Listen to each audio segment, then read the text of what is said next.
Chapter 24. The Real Thing. As we went into the crew quarters, Dr. Drax said it was nice that I was going to see my daughter on this particular day. I wasn't sure what she meant. When I got inside the house, the place was full of balloons and piles of crumpled up gift wrapping.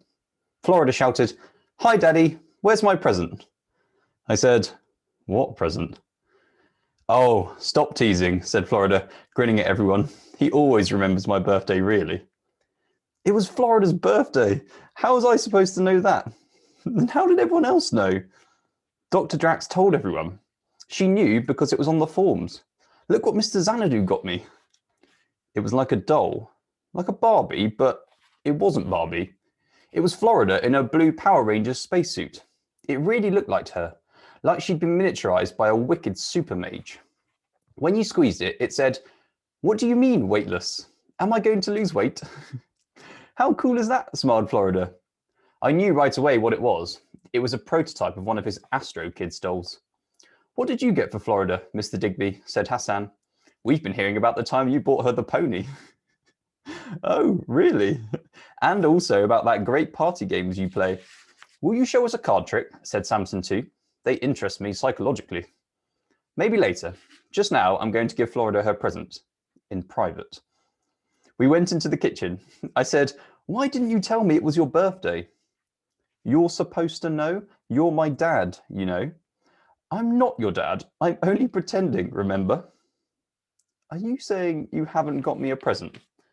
"I'm going to give you a birthday treat. This is it. I'm going to save your life." I told her everything. All the stuff about this being a secret mission and Shenzhen having the measles. Florida said, "Ken Mattingly." "What?" "Ken Mattingly. Ken Mattingly was supposed to go on the Apollo 13, but he was pulled off at the last minute, just like Shenzhen, because of German measles. And after that, everything went wrong, and they all nearly died. He suffered terrible guilt feelings for the rest of his life. My Apollo 13 guilt hell. That's it, exactly. They were in terrible danger, and we're in terrible danger. We've got to get out of here. You thought it was bad when I nearly drove a Porsche? Well, a Porsche goes 170 miles an hour. Do you have any idea how fast the infinite possibility goes? We are in trouble." "You're my dad. Get me out of it." "No, that's just it. I'm not your dad. I can't do card tricks. I didn't get you a pony, and I don't call you my little princess. But ring your real dad." "But what for?" "We're in trouble. He can get us out of it. He's a dad. That's what he's for." I was thinking how simple it all was. Florida would ring her dad. He'd probably go nuts, but from then on, I would no longer be in charge. I wouldn't have to be a grown-up anymore. Florida said her dad was too busy and that I should ring my dad instead. I said, well, that wouldn't work. Besides, what can my dad do? He never goes anywhere. Your dad knows about these things. He could be here in minutes. He could... No one can get to China in minutes, Liam. He's not Superman. No, but he is your dad. He won't want his little princess blasting off in a rocket to space, will he? Especially when he finds out the only person who knows anything about flying rockets isn't coming, and the so-called responsible adult is 12 years old. I gave her my Drax phone. I told her to call. Now. Before it was too late.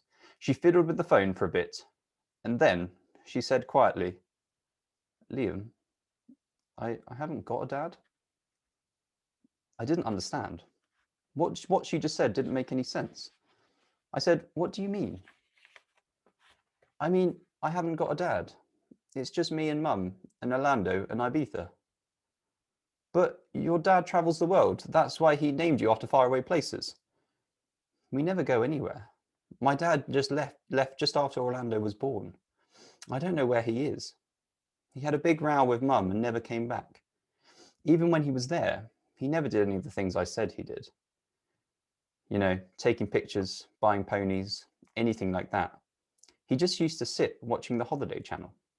That's where he got our names from." This was unexpected. I said, "Okay, well, if you did have a dad, if you had a dad now, he would not let you sit on top of 200 feet of inflammable fuel. He would not let you be sent up into the air at thousands of miles per hour.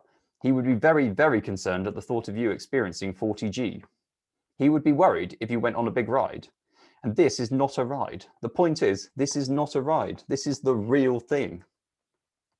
Florida looked a bit surprised. But Liam, if I got famous, my dad, wherever he is in the world, he'd see me, wouldn't he? And he'd come back and find me. Or at least he'd know about me, you know? He'd go around telling people he was my dad. He'd be proud of me. That's why I want to be famous. That's why I want to go on the rocket. I wasn't sure what to say. I think I was probably quiet for a while because in the end she said, Liam, have you fallen asleep? No, I'm just thinking. I realised that I was all the dad Florida had.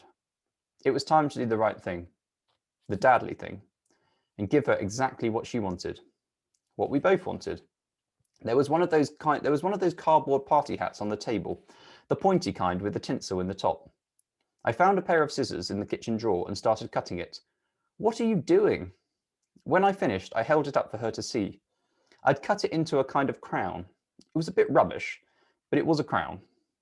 I thought it would be easier to say this if you were actually dressed for the part. I put it on her head and said, Happy birthday, Princess. She grinned and said, You've still got to get me a proper present. Okay, I'll tell you what. I'll take you to space. We went back into the others. They were all standing around eating cake. I said, All right, let's get this party going. They all looked blank. They didn't really know any party games. I made them play Grandmother's Footsteps, musical statues, and this game called Fish, where everyone has a fish-shaped piece of paper and you race them by blowing on them. This went on for ages because Samson too developed a very streamlined fish, which Hassan tried to buy off him. And Max blew so hard he more or less asphyxiated himself. And as it happens, I do know some card tricks. Dad used to teach me them sometimes when I went out with him in the cab, if we were waiting a long time on the rank. The other kids were all amazed and amused. Florida said it was the best birthday party ever.